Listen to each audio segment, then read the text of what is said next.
we are here at Gamescom 2016. Hello everybody. Hello. SEGA Central is live. We have to apologise for the sound. We are in the booth at Gamescom. It's an open top roof. You might hear people chanting for t-shirts in the background, but we'll do our best to keep you guys entertained throughout the next hour. Now, welcoming me today is Elliot Kibner. Hello there, Dan. What do you do at SEGA? I work in the video suite, Dan. Well, as you know, but everyone else doesn't. So I make videos for our channel. That's what I do. So if you've been watching any of our vlogs over Gamescom, Elliot's the man who's been putting those together. Staying up late, doing them, especially 2 o'clock this morning. 2 o'clock this morning. Right, now if you remember last week on the show, we did a competition for you guys to win 2 copies of 3D Classics Collection. We're about to announce the winners, but meanwhile, whilst I'll do that, you can read out some of the comments. I've got my favourite one already. It says, Nostalgia Ninja says, "Hi Elliot." Hi. And Canny Cool says, "I love you," but I don't think that's me. But I'll take that. That's a good one. What else have we got? It's very Nero64, hello. Yeah. Hello Nero64. Woo. What else have we got? Okay, so we'll announce the winners now of the 3D Classics Collection. 2 of you, and it is. We have Me Foil and Retro Bob. Me Foil, Retro Bob, congratulations. To claim the prize, drop me an email, community@sega.co.uk, and we'll sort those games out for you on release November 4th. Right, let's go back to what we're up to. Paranoid Striker says, I've missed it, I've lost it already. You guys are awesome. See, I only read good ones. I'm just so vain. Anyone says anything about me that's good, I'll read it. Now, we have been, like we said earlier, we've been doing vlogs every day. We have indeed. And you guys should check that out. You get to see behind the scenes what's happening at Gamescom. So actually doing a vlog now, it's like video inception. We're live streaming, but we're recording for a vlog as well. You can't see it. And it's behind the scenes. But if you guys are interested, we're going to play our vlog from yesterday just to give you a feel of what we've been up to, and it actually takes you through some of the things that we're going to be talking about in today's stream. So we're going to be talking about Motorsport Manager, we're going to be talking about Endless Space 2, and of course we're going to be talking about Dawn of War 3. So we'll take a look at that now. Elliot will probably read out some of the comments. I'm going to say, so I've missed a few. Nero64 said he noticed me. Tracker, congratulations. Kate Kappa, congrats. I've got to apologise again if I say your names wrong, because I'm dreadful at things like that. I can't read very well. I'm getting old. What have we got? Skill Gym, yeah, grats dudes. Bad Biker 21, congratulations. I love people's names online. GBA TC 185 said, "Do we have 5 minutes after the stream?" Of course, hang out outside and we'll have a chat with you then. Canny Cool 6093, Sega, you're awesome. I'll take that. Yeah, that's what we like. That's what we like to hear. Right, shall we have a look at what we got up to yesterday? Let's do it, Dan. Hello, I'm not Dan. Dan's uploading today's video, but he's missing everyone coming in, so I thought I'd do the intro today. Here's lots of people coming into Gamescom. Woo! As he says.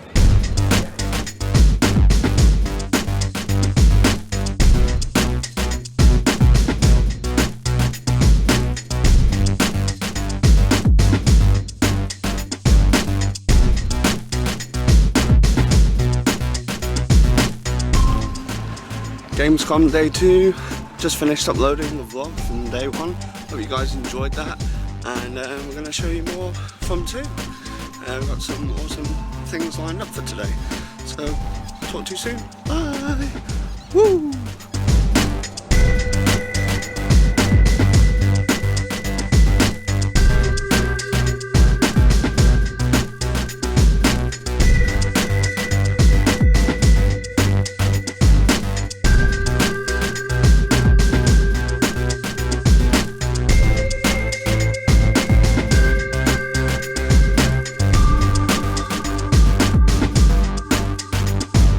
I really enjoyed it. So truth be told, I haven't played a Dawn of War before. I played a lot of RTSs in my time, which is partly why I was so excited for this, because it seems like it's been a while since someone's made a really good RTS. So yeah, I had so much fun. Definitely looking forward to it.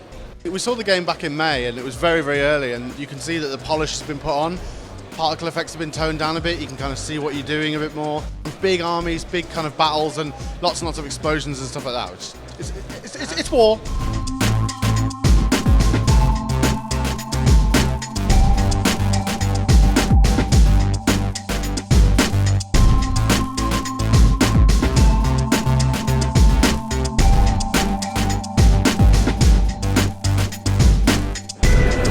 It's a magical mystery tour.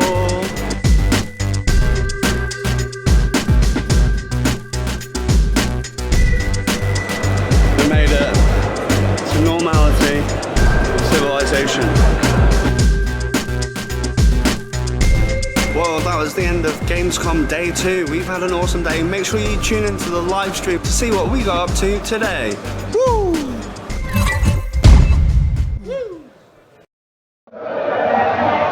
Now guys, last week we said to you to let us know your top 3 favourite Sega games, and if you write them down we will give away one of 5 SEGA Central hoodies.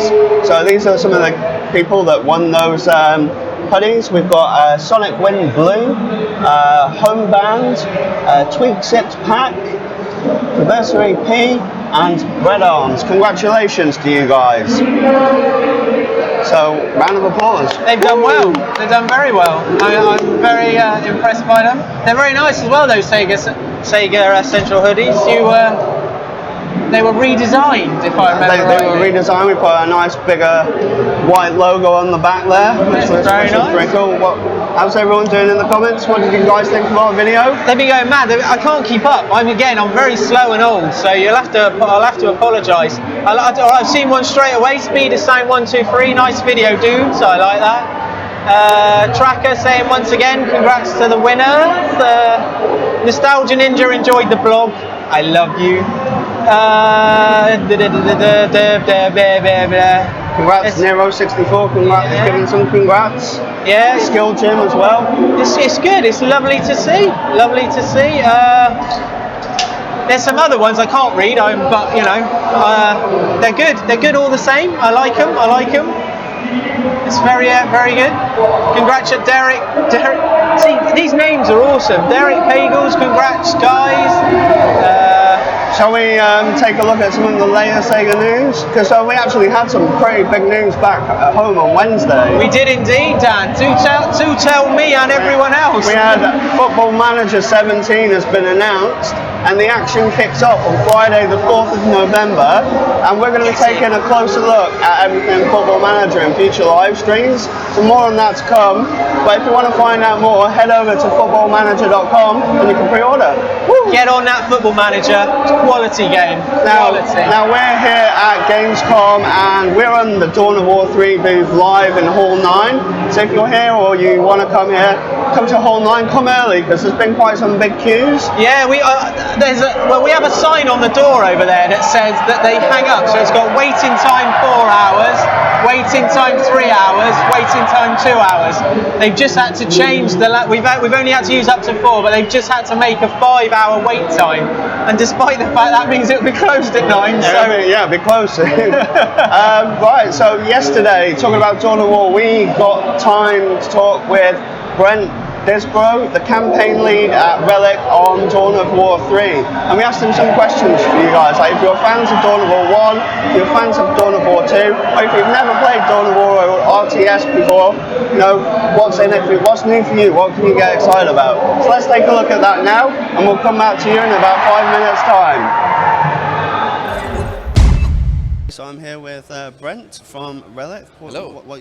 What's your role at Relic? What do you do? I'm the campaign lead on Dawn of War 3. Dawn of War 3. And we're here at Gamescom 2016. Woo! Woohoo! How's it been for you? How's the show been? It's been phenomenal. It's just such an excellent show. There's so much good energy. There's so many people. Today's the first day the show's been open to the public. And wow, there are a lot of people interested in our game. It's awesome. Have you been down to the show floor and seen the lines? Because there's like people sat everywhere on the chairs waiting to get hands-on with the game. Yeah, I think we went there. I went there earlier today, and it was already fully lined up. And as I understand it, that line's probably doubled since. So yeah, it's crazy. I was there earlier, so if you're coming to Gamescom, make sure you get there early to come and play Dawn of War 3 because it is awesome. Now, talking about the game itself, what actually are you showing here at Gamescom? Like, what can people get their hands on with? We're showing a full mission that's late in the campaign. You know, what you saw at E3 was an excerpt of this mission, but with a sort of a linear path. And now we've opened up the map. You can choose which route you want to take to achieve the overall goals of the mission. And it's a lot more challenging. The Eldar were nerfed in the E3 demo. They are no longer nerfed. They are a challenge. And so, yeah, people are getting to play a mission that basically represents what we would like to ship. Okay, that's awesome. And in terms of, you know, a lot of people ask me, you know, I'm a fan of Dawn of War 1, I'm a fan of Dawn of War 2. You know, what's new for those fans of those games in Dawn of War 3? Like, what will people, like, recognize or be familiar with from those games? Can you talk about that? If you're a Dawn of War 1 fan, you know, Dawn of War 2 may have been changed a bit too much of a change for you. So what we've done in Dawn of War 3 is we've brought back some of the things that people from Dawn of War 1 liked a lot, which is base building and epic battles, right? Lots of units on the battlefield, lots of fun to control, really clear and crisp gameplay. If you're a fan of Dawn of War 2, we took those heroes that you liked in Dawn of War 2 and we've made them into what we're calling elites. And so those are another part of your battlefield kind of repertoire that you can control, and they play a wonderful, really fun action-filled role in battles in Dawn of War 3. Okay. Can you talk a bit more about the Elite specifically? Any names or any of the firepower, because they're pretty awesome units. Yeah, well, you know, start with you know, we have 3 elites on display here at Gamescom. The Assault Terminators, they're you know, a heavy melee squad, and they have 2 really cool things. They have one where 2 really cool abilities. One is that they can teleport within a really wide range. They can teleport into enemy occupied heavy cover and really wreck them from within. But the other thing is they have a hammer slam, and it's this great kind of stunning slam to the ground that affects this big area of effect. So it's a lot of fun. Then the next one up you have is Gabriel Angelos, right? Chapter master of the Blood Ravens. He's there in the background. That's right. He's on the poster. He's the hero of the Space Marines story. He's the main character, and he's got 2 wonderful abilities that are like, one is what we're calling the God Splitter. He leaps up into the air and with his hammer slams down to the ground. So not only is it this really cool damage effect on who he hits, but he can also use it for navigation between gaps and up to higher ledges and stuff, which is a really interesting element of verticality that we haven't really had in previous games. And then and his other ability is Retribution. And it's this energy dome that comes out and reflects enemy fire. So it does a tremendous amount of damage if they're within that area. But if they're outside and they're firing, or say if somebody's throwing a grenade at you, if you time it right, Retribution, that grenade bounces back to the thrower, which is comedy gold. And then, of course, the super unit, Solaria, an Imperial Knight, the biggest unit we've ever fielded in a Dawn of War game. She's fantastic. She has a giant missile pod on top of her structure that you can do the Iron Storm barrage, and basically you can choose up to 6 targets and fire a volley of rockets, which is great. I find that very useful, especially when there's like Eldar hiding behind shields. Just like put those missiles in behind them and just like bang. Yeah, 6 missiles on those guys, they're done. And then the other thing is the Gatling barrage. So she takes both of her arms, her big Gatling guns, she charges that up and does this great cone effect that just wrecks the enemy. That's awesome. Now, if you've never played a real-time strategy game and you've never experienced Dawn of War 1 or 2 before, now how accessible is it for new players coming into this? You know, have you done anything specifically for new players? Yeah, absolutely. There's 2 avenues of accessibility that we're trying to do. One is from the story side. So we're telling a more focused story that only has like sort of 3 heroes, and one for the Space Marines, Gabriel Angelos, one for the Orcs, Gorguts, and one for the Eldar, Farseer, or a Farseer named Maka. And you know, we're weaving their stories together.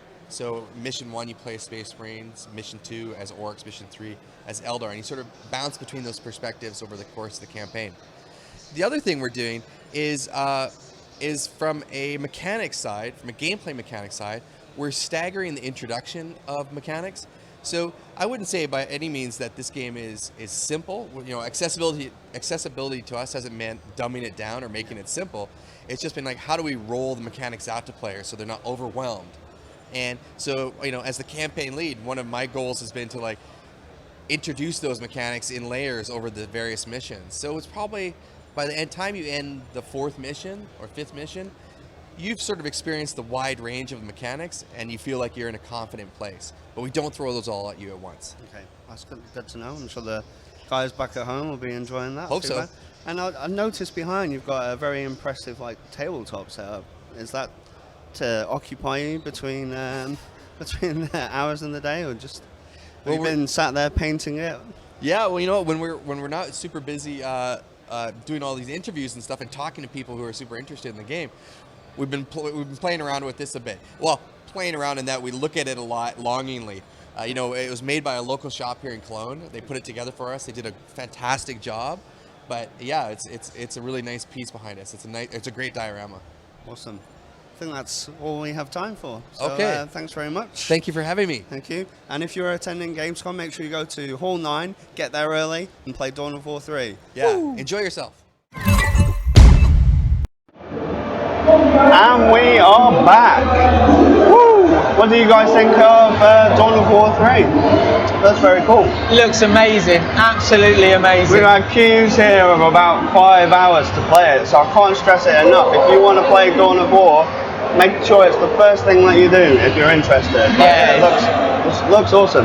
Now, talking of Dawn of War, as always, we like to, you know, sharing is caring here at SEGA, and we like to give away some things. So I managed to get hold of some limited edition swag, only available here at Gamescom. These t-shirts, very nice skulls on them, say death comes for all on the front, and then on the back, Dawn of War 3, very cool.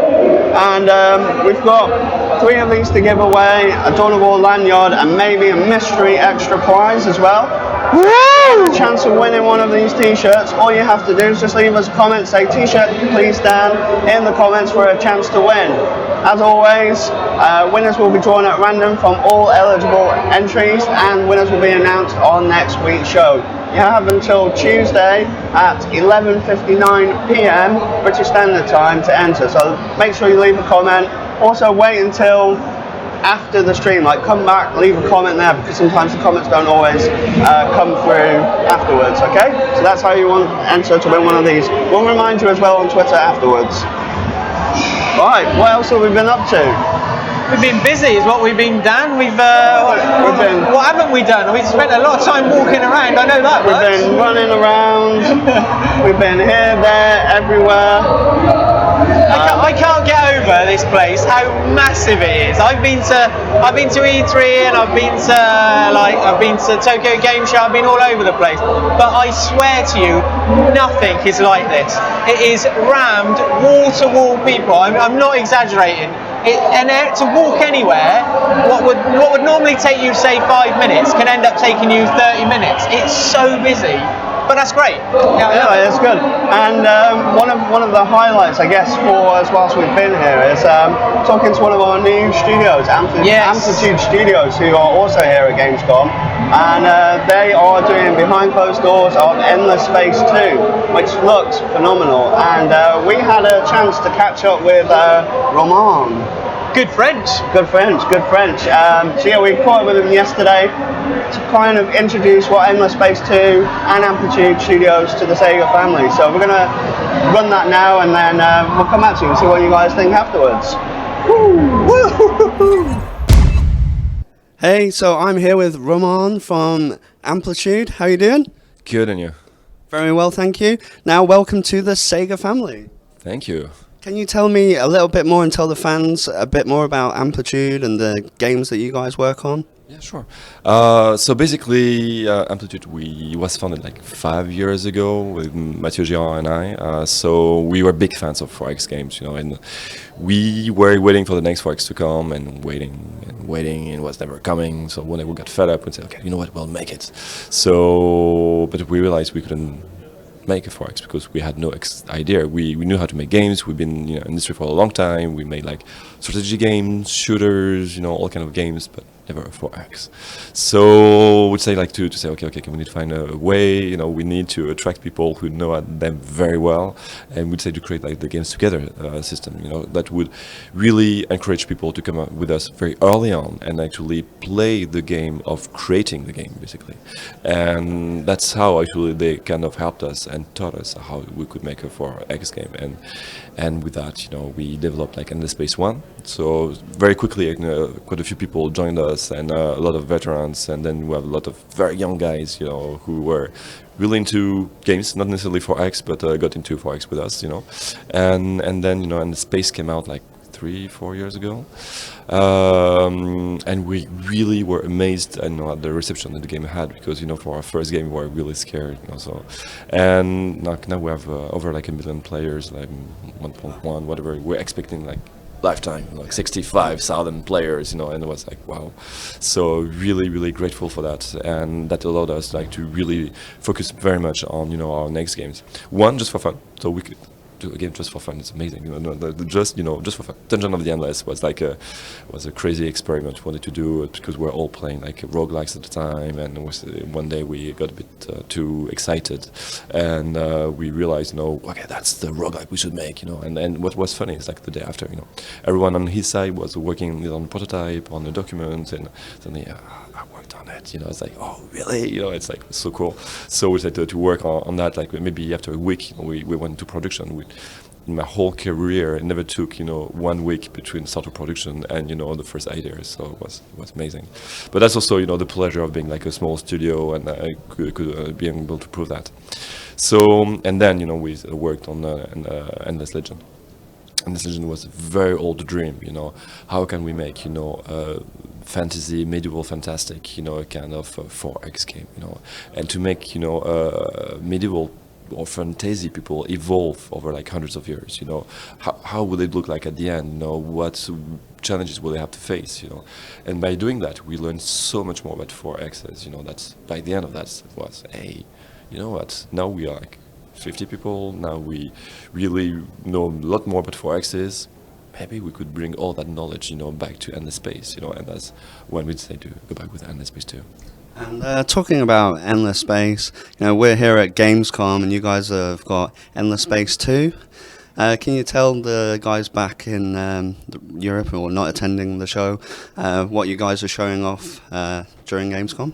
So behind closed doors, we are showing a new faction called the Lumeris, and the Lumeris is they're the traders of the galaxy. At first, they were on their own planet. They were like a water-based people, and they realized they found dust. They realized with that, the trading they had on their planet could actually go beyond that planet, and they could colonize the galaxy and trade with the others and actually control all that dust. So they really got into it, and that's one of the factions that we'll be able to discover in the behind closed doors demo, but soon, probably when they will be able to play the game. Then we are showing a lot of things around, what we call the political system. For us, what's very important in our games that when you play them, you are the emperor of not just numbers, but of population, and that basically when you tell them to do something, they don't go +1 and -1, but they tell you, well, I'm not happy, I love that planet, and now you want me to go to that planet, no, I want to stay, and it should be able like riot and show you stuff, and it's very interesting. So always think about them and how, can you make them want to do something, go on the Senate, ask for their support, especially when you go to war, when you're being attacked, will you want to go for like very like industrialist policies because you need that strong economy to survive it.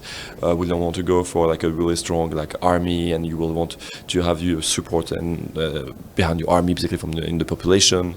You will have to trick them. Maybe you will have to provoke someone to attack you, so you have the whole population with you. So then you can attack back, and get your revenge. So it's very interesting, that whole gameplay that you can have. It's funny because it's a game you could nearly play just alone, basically, and with no other civilization on space. It's just playing with the population. population and make them happy, and it's just a gameplay in itself. But what's funny is like you have all these other empires having the same problem. Sometimes you could maybe have a drink with another emperor and saying about your population, saying, man, that's so hard to handle. They are the source of all my problems. Someone will say, well, maybe they are the answers to your problem or your whys. But anyways, it's very interesting to be able to play the game like that. And what we're showing as well is the battle system. And for us, the battles in our games, it's a space opera. You want to sit and relax and see how beautiful it is, but at the same time, you want to feel smart. If I won that battle, it's because I took the right decisions all along the game. And that took me to that moment where it's the pinnacle of my strategy.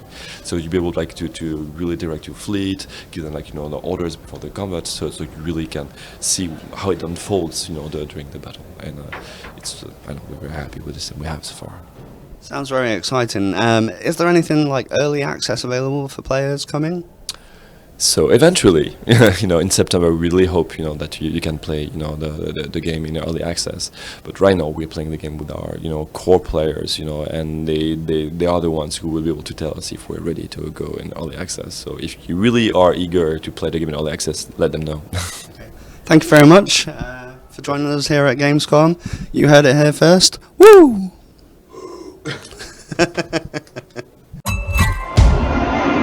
And we're back.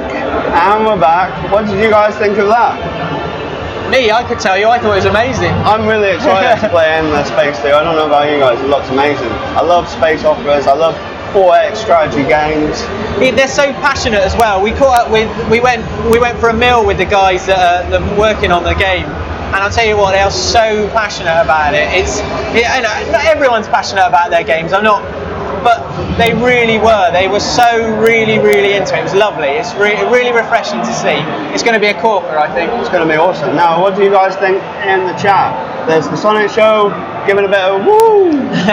Mitsuna, woo. Nostalgia Kappa, Ninjas, woo. Silent woo. I like that. Sue, woo. Well, Nostalgia Ninja. That was pretty good. I know he's been. Nero 64. Woo. Nero 64, excited. You should be. You should be. Right, next up. Oh, even Super Mario's watching. Super Mario. Thanks for joining in. Woo. Yesterday we caught up with Sam White, co-founder and art director at Playsport Games. To kind of get a little bit more detail about Motorsport Manager, which is coming out on PC I'm very excited about that one. Why are you so excited? Because I played the mobile version, and I reckon I've probably missed train stops on about 5 or 6 separate occasions. It's so engrossing, and this is just going to be even bigger and better, and it's got more whistles on. It's going to be phenomenal. And I went to the studio a while back, and they, again, I keep saying it, they're so passionate, but they really are passionate, because it's a small team. They love every element of the game. It's their little baby, and they are making it so great. It's awesome. Do you guys want to find out? I'm sure you do. I know Christian's watching. He wants to see what's going down. So let's catch up with Sam White now. Hey everyone, I'm here with Sam, co-founder and art director at Playsport Games. How you doing? Very well, thank you. Very happy to be here. Woo! Woo! Woo! Awesome. Right, now, a lot of questions that we always get are about the game. People have played the mobile version of the game. How's the PC version different to the mobile version? Can you talk a little bit about that? Of course, yeah. The mobile version is at the moment parked. We're concentrating all our time on this PC version, which has been built from the ground up. There's no code that coexists from both games. This has been our full, we put all our hard work into this PC version. It's built from the ground up, so everything's new, everything's fresh. It's far more detailed than the mobile game, so it's completely different in that sense. And talking about detail in the game itself, can you talk a little bit more about how people progress through the various stages in the game? Yeah, so as a manager, it's kind of all about you. You know, you can take a few different routes. For example, if I want to jump in at the top tier in the World Motorsport Championship, I can. But then there becomes more pressure on you. You know, you have a chairman, you have a boss, and if I'm not getting results on the racetrack, or I'm not managing my finances, you know, I'm more likely to lose my job quicker if I'm not performing. Or if you want to, you can start down the bottom. You know, take the lowest team in the bottom tier and work your way up. You know, develop the HQ, build up the staff. So yeah, it's kind of up to you which way you want to play the game. And you know, talking about like the teams as well, I noticed that, you know, the drivers have various different personalities and traits, and some are quite amusing as well. Can you talk a little bit about that? Yeah, so, you know, it's not all about what happens on the racetrack. You know, we know it's really important that the drivers have personalities, and that comes across in the game. You know, we think it's really fun that the drivers sometimes fall out, that sometimes they'll have a fight. You know, there's also scenarios where a driver halfway through a season might decide it's a good time to write an autobiography or start a lucrative music career, and that will impact their stats on the race, but what it will do is potentially make them more marketable. So all these things happen in the game, and for example, you know, one scenario is one driver might go get a pet dog and it bites the mechanic. You know, that's going to impact the mechanic's morale over, you know, his as well as the drivers. And the game is kind of founded on, you know, you have to build the team and you have to master the tech. Like, what kind of tech is available for people to kind of invest their money in? Well, it all stems from the HQ, really. You know, depending if you're one of those managers that wants to build up the HQ and build up the team, but all the buildings in the HQ relate back to the part development. And so, you know, whether that's from a front wing, you know, being part of from the development you did on the wind tunnel, or something like the engine that comes maybe from the factory. And the player will be able to build all of these parts. You know, it's a really important part of the game. You know, for me, you know, I might decide to invest some more money on my drivers rather than on my car, but the player has complete freedom to do whatever they want to in that respect. And quite recently we did a preview event where we actually, you know, allowed the press and some community members to actually, you know, take control of a real life race team with an imaginary budget of $1 million, £1 million I think it was. And they had to pick various different pieces of technology and then apply that later on, you know. Talking about that particular preview event and the reaction to it, can you talk a little bit about, you know, people's perception of the game after playing that? Yeah, I mean, it's really interesting because the team back at the studio, you know, we're all focused on making the game. We've been working really hard. We're all buried into our computers sometimes, and actually it's really good to just get people playing the game, seeing their reactions. You know, people pick up on certain aspects of the game that we didn't realize that they would enjoy so much, you know, and there are so many individual elements in the game that, you know, one person it's more about building the HQ, where another guy, he's spent 20 minutes just refining the setup of the car. So just having people playing the game has been great, seeing people's feedback. And one thing we have noticed is motorsport fans generally and the press are really vocal. You know, they tell us we've been having all sorts of good feedback from that initial press release. So yeah, it's exciting. Awesome. Now, you guys are in for a treat because we've got a video from that press event which we're going to show you right now. Woo! SEGA.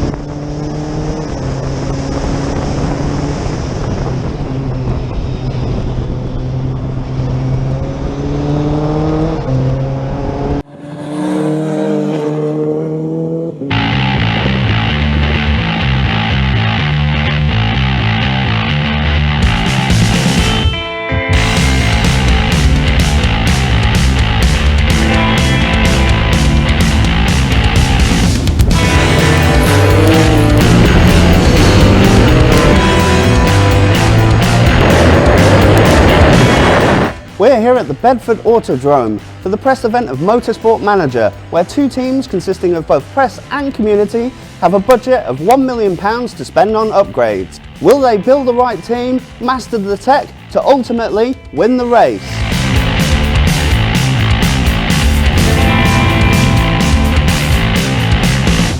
As Dan said, we've given both teams a budget of £1 million to change a few things on the car. We've got a few options. We can change the tyre compounds from hards to softs. Over here, we have an upgraded ECU. Now this is going to raise the rev limit and also allow traction control. We've got new upgraded brake pads to give us a little bit more bite at the reasonable cost of 110 grand. Over here, we have an upgraded suspension. Now this is going to change the front spring rate. We've got a nice shiny race exhaust, but the most expensive cost that they're going to have to decide today is the choice between the two drivers. Now, that's not one of them.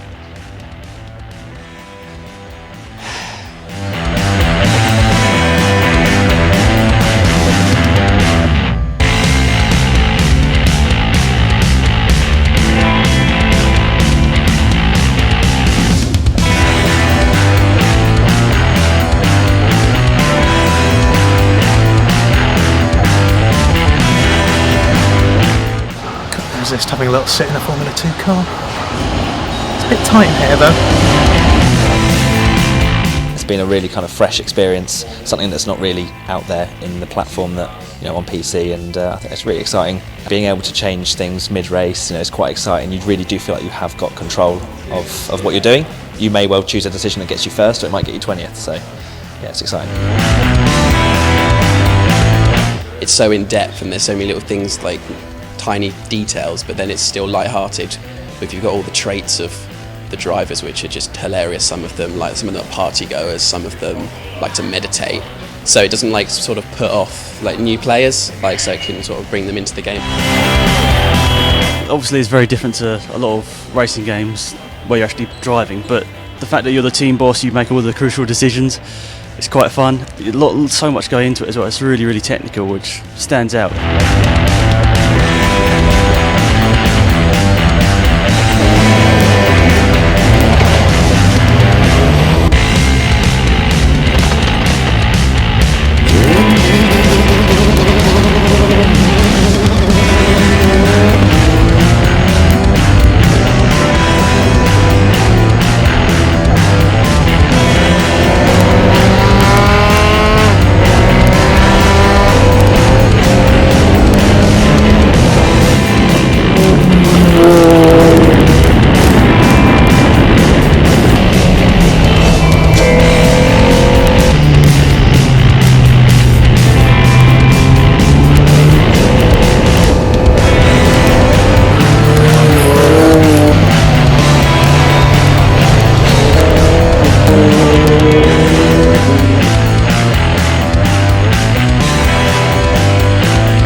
And we're back. Wow, that was pretty awesome.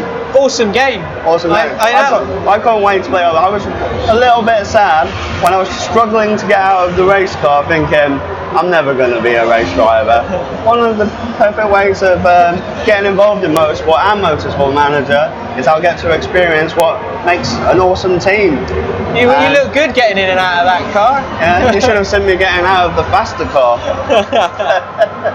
Let us know what you think in the comments about Motorsport Manager. There's been some good ones. People are loving it on the comments. Yeah, quite rightly. Again, I know we're British and we're not supposed to like go over the top and go how things are, but this game is the bomb. It is awesome. And if you want to watch that video back and laugh at me trying my hardest or my best to get in and out of a car, the video is now available on our YouTube channel, youtube.com/SEGA Europe, so go and check it out again if you want to watch it. Skill Jim says, did you actually get to drive though, Dan? I've seen you drive and I can't imagine for 1 minute that you're...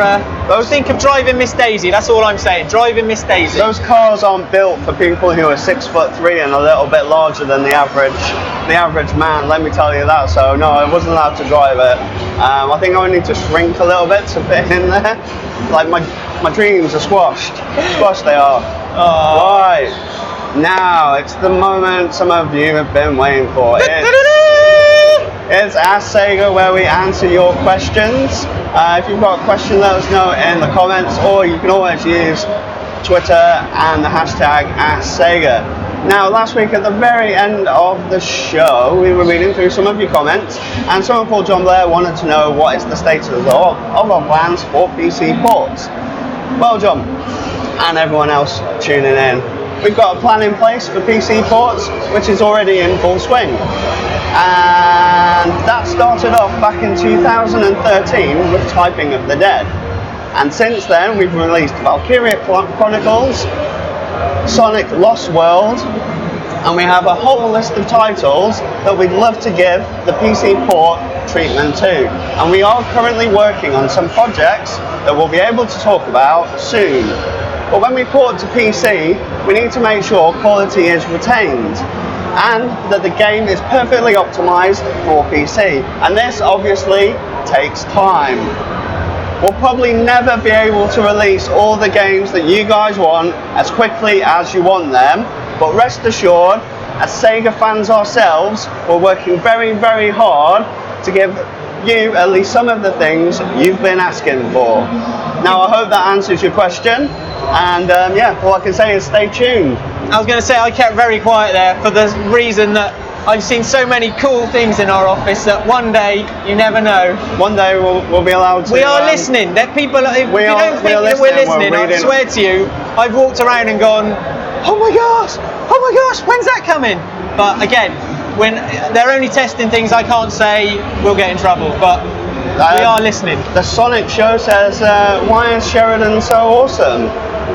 Who knows? Oh my gosh, that's terrible. And the Sonic show, I've got a bone to pick with you about Ask Sega and your parody. Yeah. Right, next week we'll be streaming back in the office. We won't be here anymore. Well, maybe that's actually a good thing. I might be able to hear you and not have to shout. I don't normally talk this loud. We might have some better microphones and some other things. But we have a special guest.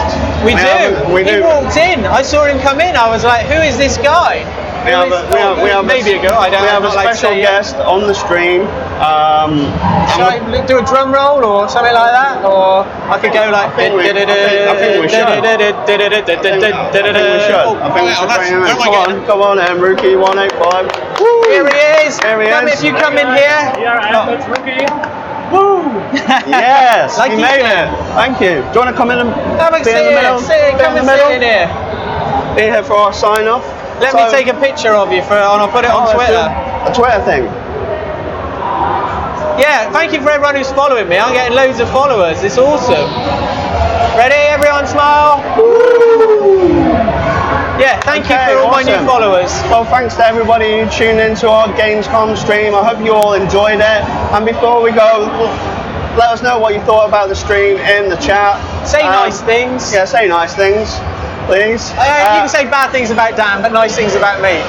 And as always, you can leave us a like, comment, and subscribe to the channel. And I'll see you in the next one. Woo! Like he said.